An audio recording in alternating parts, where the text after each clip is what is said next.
Welcome to the Koffeine Cafe, where we don't serve coffee, we serve cafeteria food that's only 5% haunted. I'm Lisa. And I'm Z. And this is School Mysteries, a series where we look into 7 urban mysteries straight from your own classroom. The Gakunanan no Fushigi, or the 7 School Mysteries, might be familiar to you now if you've been following our series. They're a collection of urban legends passed down in Japanese schools from generation to generation. Today we're looking deeper into even more 7 creepy stories that haunt the halls of every school in Japan. The 4th floor legend. What's up at the 4th floor? What do you mean there isn't one? I just saw the staircase leading up to it on the way here. I mean, I guess from the outside it looks like the building only has 3 floors, but wouldn't those stairs lead up to the roof? What do you mean the roof's off limits? So you're telling me the staircase shouldn't be there and I'll disappear if I go up there? Isn't that just a scary story? Scaredy cat. Come up and join me, cause I wanna know. What's up at the 4th floor? So that's another thing relating to the number 4. In the schools that I've been to, a lot of the buildings were just 3 floors, but there were some that were 4, and I don't think there's any strange things about it because we had classes there. Yeah, I think most schools in Japan, likely in the lower levels, would only have up to 2 to 3 floors, so that's why there's like that mystery. That would make sense as well, considering it is hard to get up and down if you had if this was a grade school setting, I mean, and you had little baby legs. Have to go all the way up to the 5th floor while you're like a 1st grader. Yeah. Wait, did you have to do that? No, just the 2nd floor in 3rd grade. This is actually pretty similar to the 13th step as a sort of thing where something that is there that shouldn't be. I know there's one that's a little later on where it goes up to the roof instead of the 4th floor, where a kid entices you to go up. Spoilers. Yeah, spoilers. But it's one of those stories that starts off as a thing where you're not supposed to go on a specific place. I mean, for all we know, there is a 4th floor and it's used mostly for storage with dangerous gym equipment or something. Yeah, it's similar to just any of these stories that are just telling kids not to do the thing that could hurt them. Yeah. The art room ghost.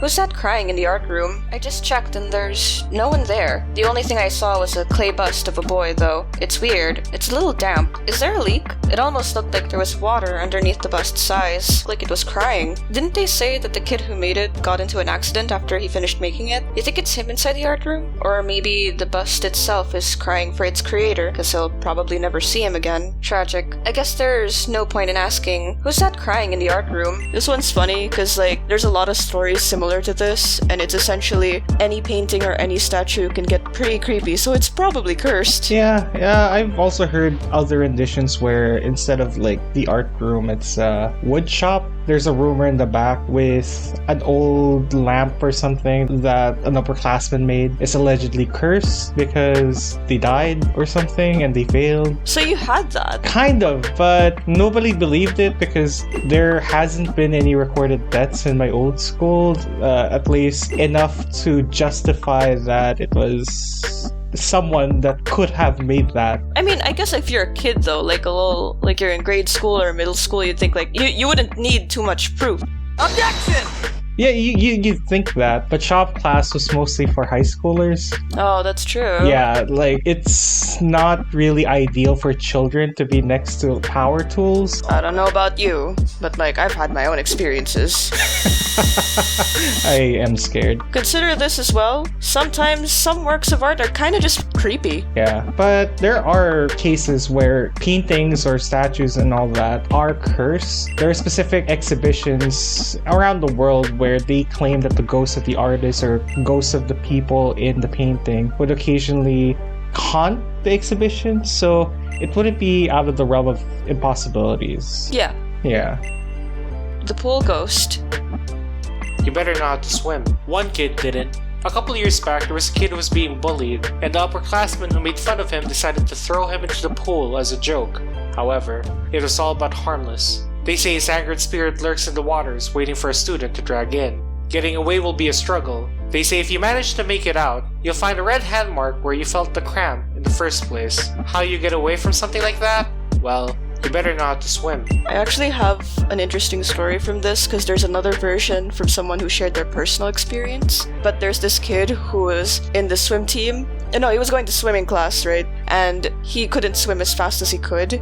and then he saw the ghost of the boy who drowned there, but instead of it always dragging him under the water, he was actually cheering him on, and he managed to finish first place in his class.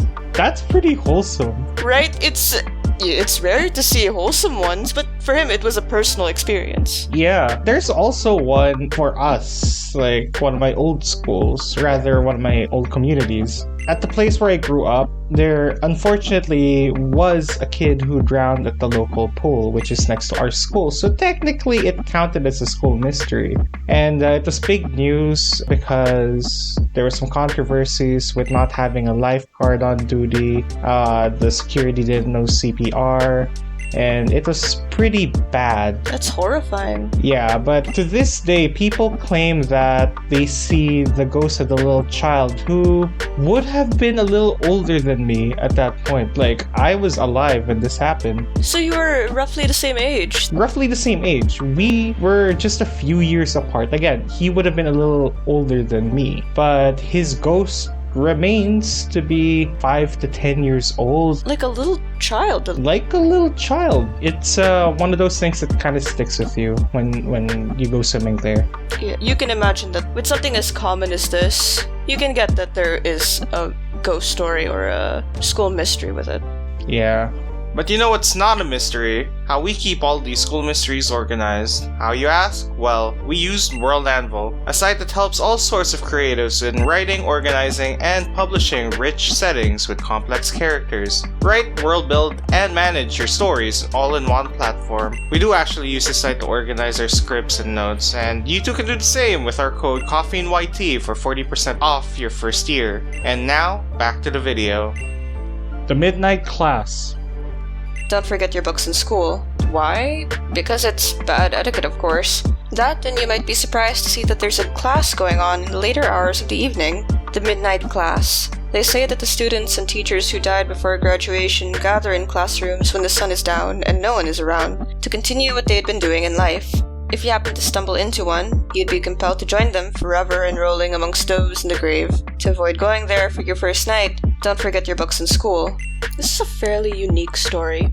Have you ever been to school after hours? It's really creepy. I've had experience when my mother was teaching evening classes. They would go up to 9 p.m. 9 p.m. Wow. Yeah, I won't disclose anything else, but yeah, these are later evening classes, and they were a thing in some high schools or extracurricular activities that would just go on until the end of the night. I get extracurriculars, but I didn't know that classes would be held that late. I mean, what if that was your, like, you know, that was the fabled midnight class? Like, it was just your mom's class? This whole time, like when you run away, my mom's like, no, don't go. Yeah, but you're in the right classroom. But yeah, this is another rumor that was in my school as well, because specifically for theater class, yes, I'm a theater kid. There was this thing where we had to stay with the seniors as juniors overnight to produce a whole 48-hour play. But we had stories where apparently somewhere in the school there'd be a class going on, or even that one of the theater classrooms apparently might contain a ghost, which again isn't believable considering the fact that the building that we were working in was new. But it's harder not to believe it compared to the shop class because of the fact that we would be telling these stories almost in the middle of the night when we were supposed to be asleep. That's fair. Also, side note, if any of you remember Vampire Night, if you know, you know. Okay. Basketball head.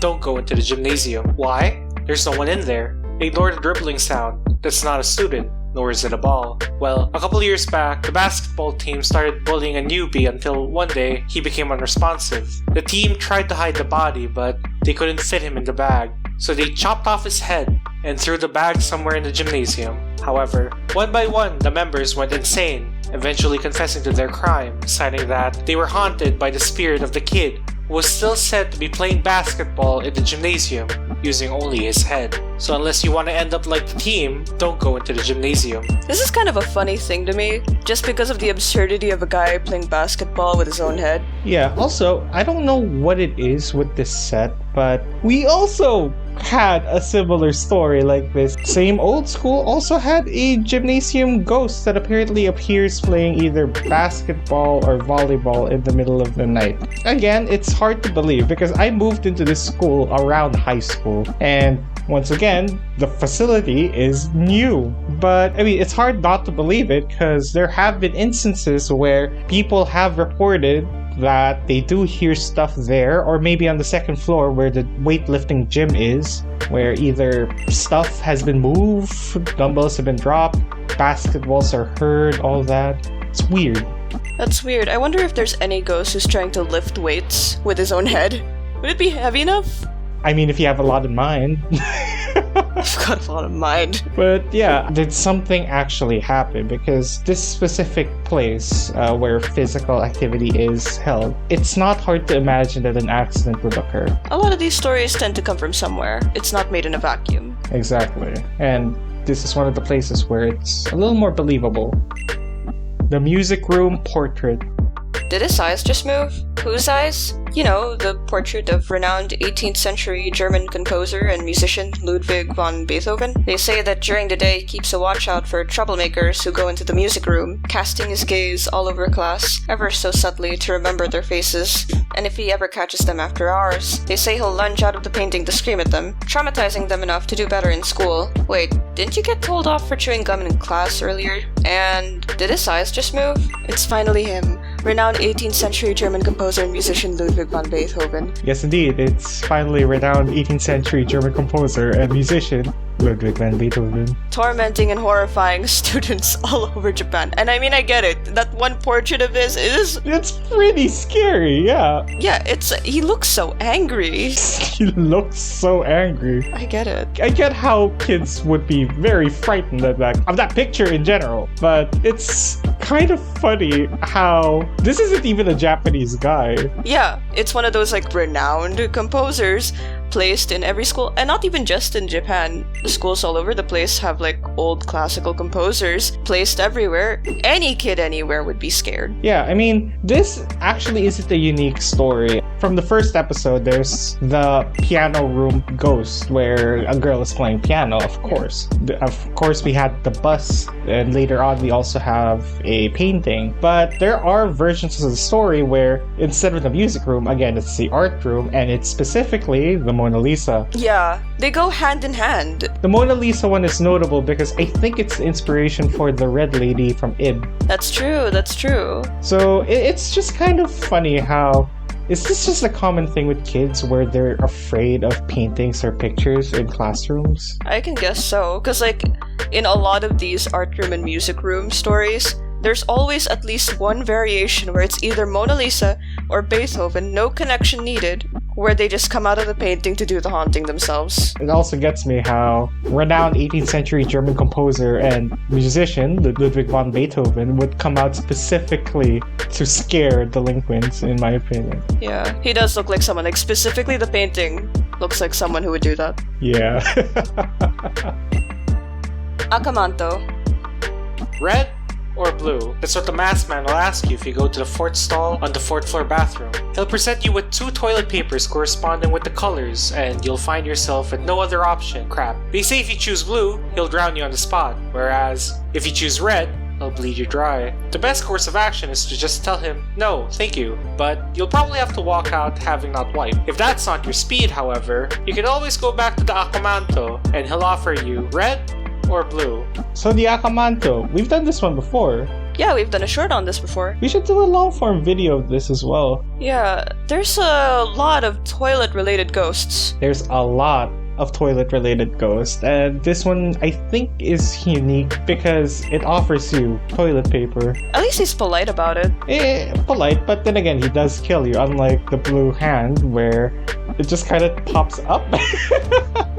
Well, we don't know if the blue hand kills people, like, because no one wants to find out. No one wants to find out. We don't even know if he wipes. Maybe the Akamanto wipes. Maybe he does, but like, you know, before or after he gets here. I do also like, however, that sure there's red and blue, but there are so many stories of like different colors of toilet paper. There is actually a debate on whether or not he offers other colors, like from just general discussions online to even the ones that we found in Japanese forums. Like, does he offer yellow? Yeah. Does he offer green, brown, white, etc., etc.? I think getting yellow or brown toilet paper would be like the most horrifying result. Has it been used? Yeah, I'm also impressed with how, if he does have a lot of toilet paper, where does he get it from? He opens his cloak and he's just like, hello there, would you like this assorted range of toilet paper? Yeah, his design is also fairly specific. A red cloak with a golden mask. And nobody talks about the golden mask nor the red cloak. It's true. Just the toilet paper. So you gotta wonder, where did it come from? Yeah, where did the mask come from? Is there a particular design? That is something interesting to look into, and I feel like I want to do another Koffeinated, but a longer form just on the Akamanto because of this. So if you guys want a video specifically deep diving into the history of the Akamanto and its origins, do let us know in the comments below. But for now, that's another 7 School Mysteries. Tune in next time for the cursed 4th episode that has already taken the life of Z. Thanks again to our members, Butter, Shifter, and @GamerBoy, as well as our cafe producer Nick for supporting us. We really appreciate it. And if you too would like to support what we do here, consider joining our memberships. And if you want to see more 7 School Mysteries, check out this video right here.